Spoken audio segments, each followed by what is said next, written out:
Bom dia a todos. Já fui apresentado, meu nome é Diego Brito, eu sou médico veterinário e auditor fiscal federal agropecuário do Ministério da Agricultura. O professor Palermo já pavimentou bastante aqui, até dificultou um pouco, e sobrou pouca coisa para eu falar aqui, uma brilhante palestra, como sempre.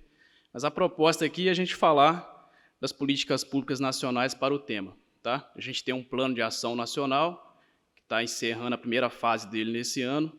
Então, a gente pretende aqui dar uma pincelada geral, é meia hora só de apresentação, então eu vou tentar ser breve aqui, porque tem bastante coisa para falar. Eu costumo começar essa apresentação perguntando, então, por que, né, as políticas públicas nacionais de enfrentamento à resistência aos antimicrobianos. O professor já explicou bastante, tá?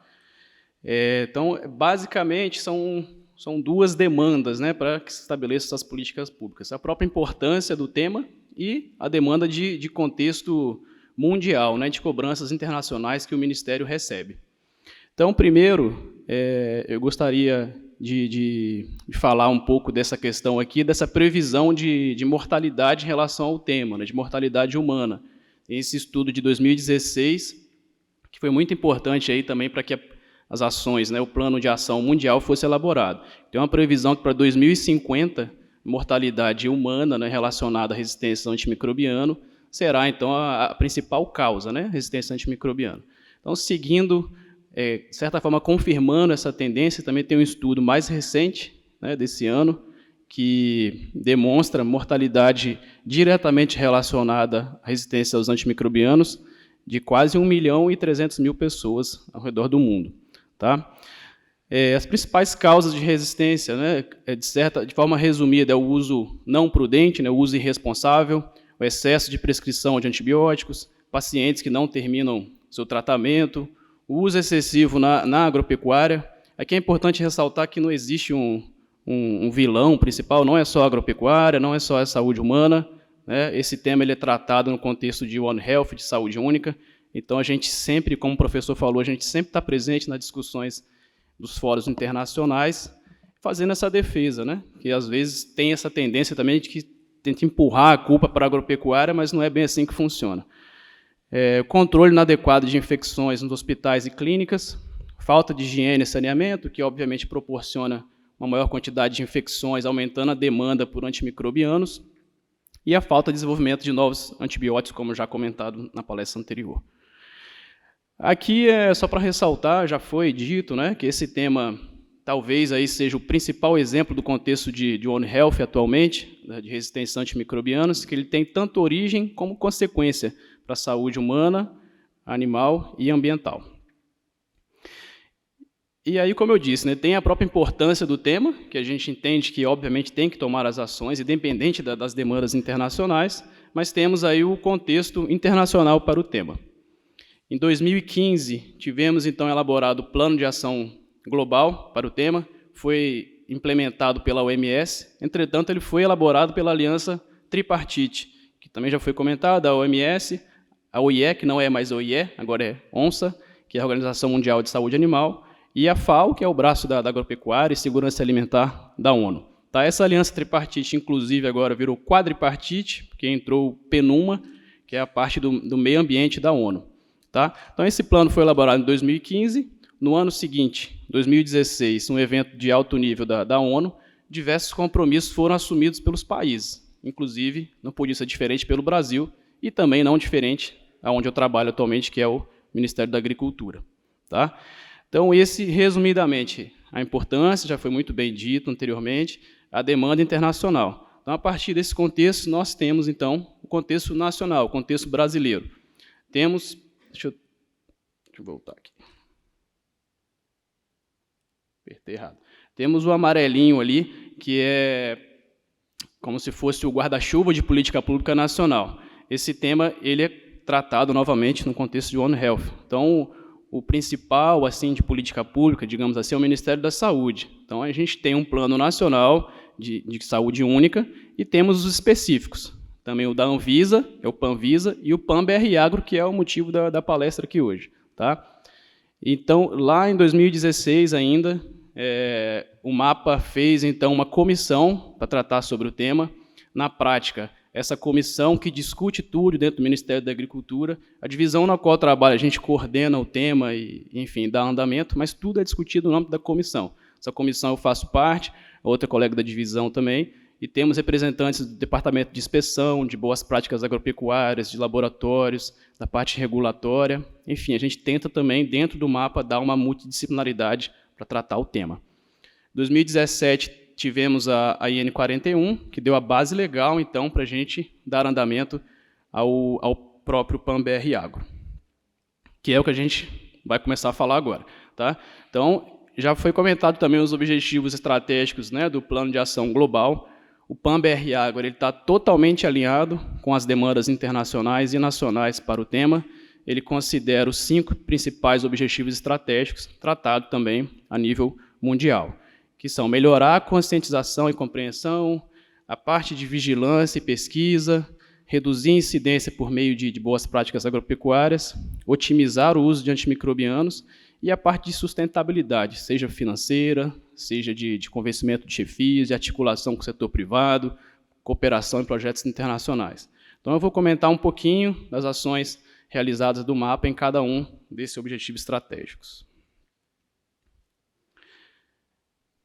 É importante também ressaltar que, como eu disse, né, esse ano está encerrando o primeiro ciclo do PAN-BR Agro, a gente está na fase de avaliação final para que ele tenha uma atualização para o próximo ano, a partir dos próximos 5 anos. Né, a gente considera um primeiro ciclo estruturante, porque, apesar de que antes existiam algumas ações relacionadas a esse enfrentamento, o próprio Plano de Ação Global é relativamente recente, pensando em política pública. Então, a gente teve que estruturar de acordo com as demandas internacionais.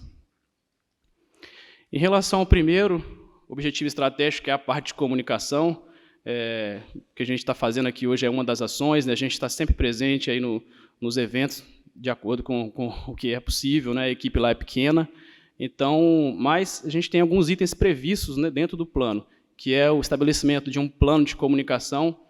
Esse, infelizmente, particularmente, eu entendo que é a principal ação a ser tomada, essa parte de conscientização, né? De certa forma, a percepção que eu tenho é que a humanidade, de uma forma geral, não entende muito bem a importância que essa ferramenta tem. Né? A gente parar para pensar, há pouco mais de 100 anos, isso não existia. Né? Então, infecções banais, a pessoa poderia morrer. Então, muitas vezes, não é dada a devida importância como deveria ser naturalmente. Então, essa parte de conscientização, eu particularmente entendo como um maior desafio. Não é fácil também você mudar uma cultura e, de fato, mudar a consciência das pessoas. Então, esse plano de comunicação, ele infelizmente, não foi feito ainda, porque é uma coisa muito difícil de ser feita, como eu falei, tem que ser feito de forma profissional, mas a gente tem, né, diversas ações de comunicação, mas a gente precisa avançar muito ainda, não só a gente, né, o mundo inteiro, não é fácil mudar essa cultura. Também está previsto no plano a parte de educação continuada. Recentemente foi implementado um curso EAD pela Aliança e em parceria com a USP, e também essa questão de atualização do currículo Medicina Veterinária. Aí já é uma ação que depende muito mais do CFMV do que do MAPA, mas a gente participa ali, enfim, tenta cooperar. O que eu sei que eles conseguiram avançar em relação à saúde única de implementação no currículo, mas da resistência ainda precisa avançar. Aí alguns exemplos de ações, a gente tem nossa página específica para o tema, lá no mapa. No momento está um pouquinho prejudicada por conta do período eleitoral, alguns links foram retirados. Dentro desse objetivo também a gente tem a Semana Mundial de Conscientização sobre o uso de antimicrobianos. Ela é realizada todos os anos, de 18 a 24 de novembro. Esse ano não será diferente, a gente já tem uma programação prevista aí de 22 até 24 de novembro. Todos os materiais dessas semanas estão lá na nossa página também. Ano passado, a gente conseguiu ter a capa da revista do CFMV, também tem uma matéria lá sobre o PAN-BR Agro. O CFMV é um parceiro muito importante da gente. Eu, particularmente, entendo que eles têm uma capilaridade até maior do que o MAPA, especialmente no acesso aos médicos veterinários, que são os responsáveis pela prescrição dos antibióticos, especialmente. Né? O curso de educação continuada que eu comentei, ele já foi implementado. A aliança eu vou comentar lá na frente, mas é uma aliança do setor privado para para tentar trabalhar harmonizado também com o Ministério da Agricultura. Foi feito também lá em 2018, mesmo ano de lançamento do PAN-BR Agro. Então, eles elaboraram esse curso em parceria com a USP recentemente. Então, entrando no segundo objetivo estratégico, que é a parte de vigilância e pesquisa, também, né? Não estou querendo, quando eu disse que o primeiro eu entendo como mais importante, não é que os outros não sejam, né? Aqui também é muito importante porque dão os dados, as informações para que a gente possa trabalhar na adoção, na tomada de decisão das políticas públicas nacionais. Então, o primeiro item previsto nesse objetivo é vigilância e monitoramento integrado e vigilância e monitoramento na parte específica que cabe ao mapa, que é a parte da agropecuária. A vigilância integrada é, inclusive, uma uma demanda que vai aumentar no Códex Alimentários, né? O Brasil, assim como diversos países, acredito que a maioria ainda não conseguiu avançar, que você tem que ter uma vigilância integrada, Ministério da Saúde, Ministério da Agricultura, Ministério do Meio Ambiente, Anvisa, isso não é nada simples.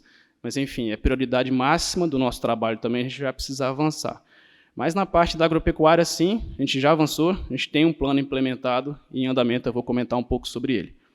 Monitoramento do uso de antimicrobianos, a gente tem também uma ação anual, até porque a gente precisa prestar contas para a Organização Mundial de Saúde Animal, a gente tem um sistema específico para isso, eu vou mostrar. Monitoramento da qualidade de antimicrobianos, o professor comentou em relação ao registro dos antimicrobianos no mapa, então, naturalmente, se ele é registrado, a gente já espera que tenha qualidade, pureza, eficácia e tudo que é necessário para o registro. Entretanto, de acordo com o que for acontecendo, no PAN-BR Agro, a gente pode direcionar alguma fiscalização ou outra em relação a determinado tipo de antimicrobiano.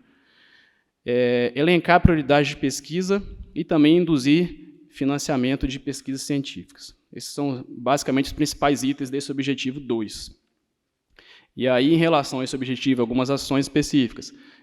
A gente tenta realizar, sempre que possível, também oficinas, né, os workshops, para que dê transparência, dê voz, dê oportunidade de a gente ouvir todos, né? Esse tema ele tem que ser tratado de forma mais ampla possível. Então, 2 exemplos, uma de vigilância integrada, que deu uma base interessante para a gente desenvolver o nosso programa de vigilância da agropecuária. Uma outra oficina na Embrapa também, que elencou as prioridades de pesquisa relacionada ao tema. O que ficou faltando aqui dessa parte de pesquisa é a gente avançar numa rede de pesquisa, para que a gente consiga consolidar tudo e evite duplicidade. Eu vou comentar um pouquinho agora do programa de vigilância, específico da parte da agropecuária, tá? Que tem o objetivo, então, de fornecer dados para a tomada de decisão da gente que está lá no Ministério da Agricultura. Já foi. Então, basicamente, ele dividido em 2 fases. Tá? A primeira fase a gente chama de monitoramento passivo, porque a gente, basicamente, só pegou os isolados de programas sanitários, isolados bacterianos, de programas sanitários já vigentes no Ministério da Agricultura, a IN 20 e a IN, que eu esqueci o nome da suinocultura, mas que também trata de salmonela. Então, os isolados bacterianos estavam em um laboratório, a gente só encaminhou para o laboratório do Rio Grande do Sul, que é o que trata da parte de resistência. E na fase 2, além desse passivo, a gente também tem coletas específicas direcionadas para a resistência dos antimicrobianos. Está alguma dificuldadezinha aqui de passar. Não, ainda não passou. Desconta meu tempo aí, por favor. E, como eu já comentei, na fase 1, utilizo os programas já existentes, então são essas 2 cadeias, avicultura e suinocultura, avicultura de corte. E na fase 2, além dessas 2, também para bovinocultura de corte. Os motivos das escolhas dessas cadeias, a gente queria fazer de todas, mas obviamente a gente não dá conta, tem que ir um passo de cada vez. Então, principalmente aí, o fator social e econômico, tanto de produção como de consumo pela sociedade, o uso de antimicrobianos em cada cadeia, associação com doenças transmitidas por alimentos, e, como eu já falei, a existência de programas do mapa, que facilita a logística, facilita a parte financeira. Aí. Os pontos de monitoramento, considero o conceito From Farm to Fork, que todos estão trabalhando dessa forma, né, de acordo também com exigências internacionais. Aqui é importante ressaltar também que tudo que a gente faz é alinhado com as recomendações internacionais, né? Não pode ser diferente. O Brasil totalmente inserido, né, um grande player aí do agronegócio de uma forma geral. Então, a gente tem que estar alinhado com as recomendações internacionais. Então, ele considera esse conceito, né, da granja até o prato, pegando amostras relacionadas tanto a nível de granja como de abatedouro, que é até onde o mapa atua, né? Saiu do abatedouro, aí já é com a Anvisa, enfim, outras instituições. A frequência, as cadeias se repetem a cada 2 anos, também seguindo os padrões internacionais para o tema. Os micro-organismos monitorados, salmonela na fase 1, e na fase 2, além de salmonela, também partindo para a E. coli. Esse é o painel de antimicrobianos que a gente avalia a resistência, seguindo aí os de importância, especialmente para a saúde humana, também de acordo com as recomendações internacionais. Da primeira fase, a gente está em fase final de elaboração desse relatório. Tá? Ele está um pouco atrasado. O programa de vigilância também encerra a primeira fase ao final deste ano, mas ele está lá, a comissão está finalizando esse relatório e a gente vai ter que, em algum momento, dar andamento a essa publicidade. Ainda dentro desse objetivo, como comentei, tem um sistema específico que a gente fez para que facilitasse a captação de dados de venda de antimicrobianos. As empresas, anualmente, são obrigadas a informar esses dados para o Ministério da Agricultura, para que a gente informe também a ONSA, né, que não é o IE+. Então, entrando agora no objetivo estratégico 3, que basicamente é a parte de boas práticas agropecuárias, né, que também é extremamente importante, obviamente, para que diminua a demanda por antimicrobianos em qualquer cadeia, né. A gente tem uma secretaria específica no Ministério da Agricultura que trata sobre esse tema. Então, são diversos materiais elaborados, diversos trabalhos, projetos, parcerias. A Embrapa também é um parceiro forte dentro desse contexto para a gente. E ainda nesse contexto também, a gente recentemente teve a oportunidade de elaborar um edital de chamamento público para a elaboração de alguns guias de uso racional. As cadeias escolhidas foram a pecuária leiteira, a avicultura de postura, é o professor Oliveira, não sei se está aqui, mas ele está no evento. Ele foi o selecionado para elaborar esse guia, em breve será lançado. O de cães e gatos já foi lançado, 10. Tá. E também de bem-estar animal e combate à resistência a antimicrobianos. Esse edital está num contexto de um projeto internacional que o MAPA participa. Em relação ao objetivo estratégico 4, que é a parte de otimizar o uso de antimicrobianos, aqui está uma parte um pouco polêmica, que a gente vai ter que avançar também em breve, que é a retenção de prescrição. Então, isso vai ter que ser muito bem discutido, mas a gente já sabe que não tem como não avançar nisso mais, né? Então, da mesma forma que foi difícil para a parte de saúde humana, a gente vai ter que dar espaço e entender sem prejudicar, né, o setor nem a sociedade, mas a gente em breve terá que avançar. E também questão do uso extrabula, uma regulamentação mínima, e também da publicidade de antimicrobianos, né, que ela seja feita somente para o público prescritor, que é o médico veterinário, e não diretamente para o produtor. Algumas oficinas que foram realizadas também, isso aqui é mais no sentido de prestação de contas, né, do nosso trabalho, que a gente costuma apresentar, oficina de uso, de otimização do uso, uma análise de impacto regulatório que foi realizada, oficina de uso racional. E aqui tem um videozinho, é rapidinho, acho que é 1 minuto e pouco, que ele resume, a gente gosta de apresentar porque ele resume muito bem a parte do uso racional de antimicrobianos, faz parte desse objetivo estratégico e do primeiro também. Eu acho que se passar aqui vai mostrar.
Então, esse é um vídeo da Organização Mundial de Saúde Animal. Outra questão que também já foi comentada, que é a parte de proibição de aditivos melhoradores de desempenho, né? A lista aqui está atualizada. Essas proibições iniciaram ainda em 98 com a voparcina.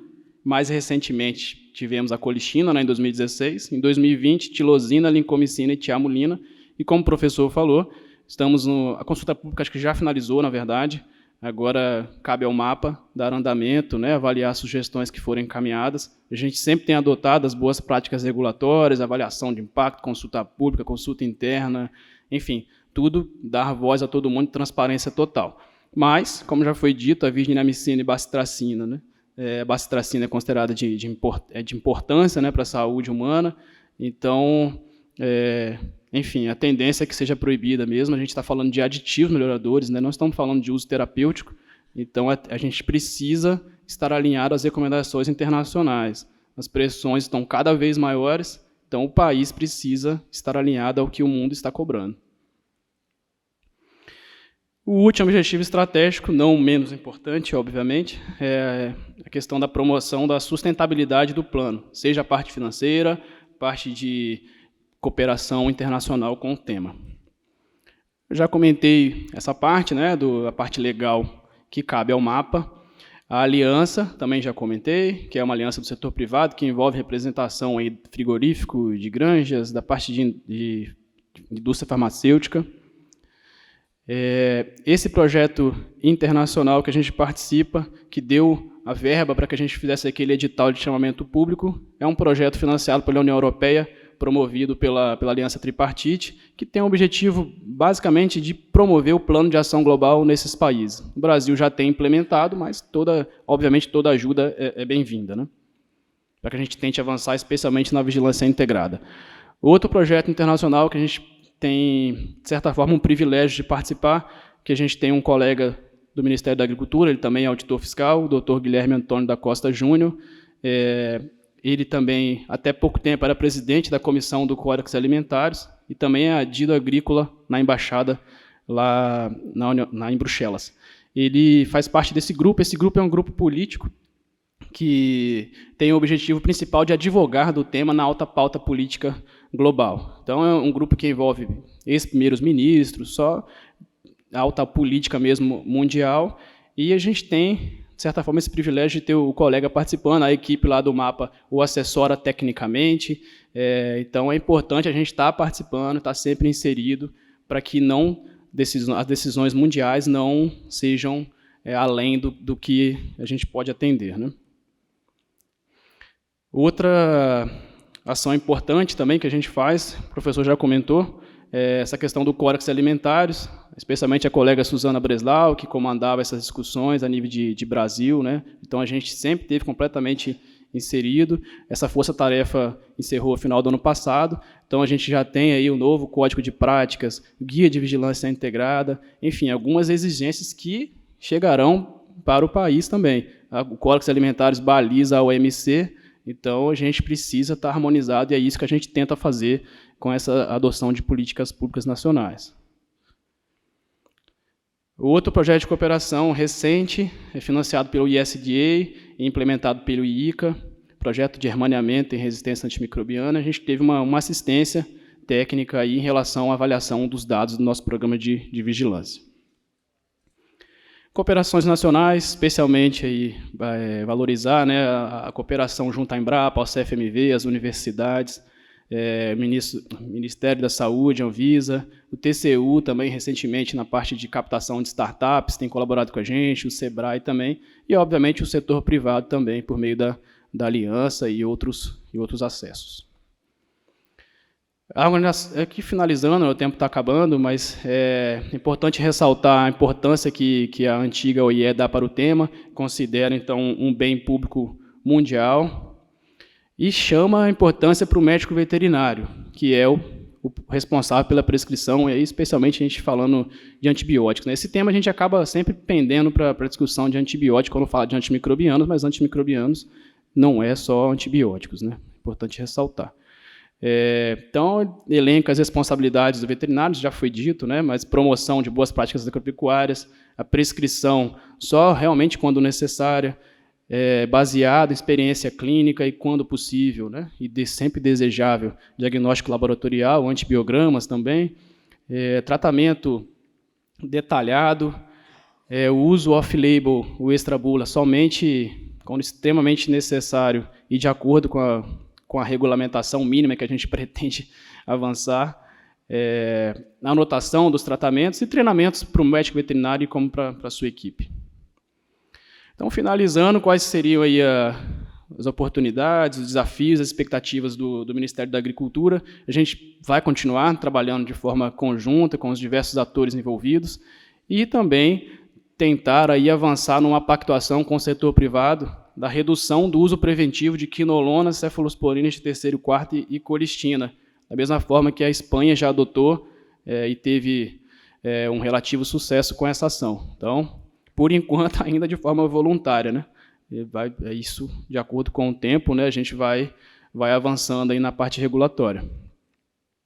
E o posicionamento do mapa, continuar atendendo aos compromissos internacionais, sensibilizar os atores envolvidos, avançar nos monitoramentos, tentar avançar no estímulo das boas práticas agropecuárias, na otimização do uso e no incentivo de pesquisa científica, tudo isso com o propósito, né, de saúde única e reduzindo aí a resistência e multiresistência. Então é isso, finalizo aqui, agradeço, né, a ICC pela oportunidade de falar aqui em nome do Ministério da Agricultura no Port of Science. A gente fica à disposição, essa equipe gigantesca, né, de 4 pessoas, para tratar sobre o tema. A gente trata também de farmacovigilância veterinária, também de investigação do Programa Nacional de Controle de Resíduos. Então, é um desafio gigantesco, né? Então, é isso. Fica à disposição também ao final aqui para as dúvidas. Obrigado.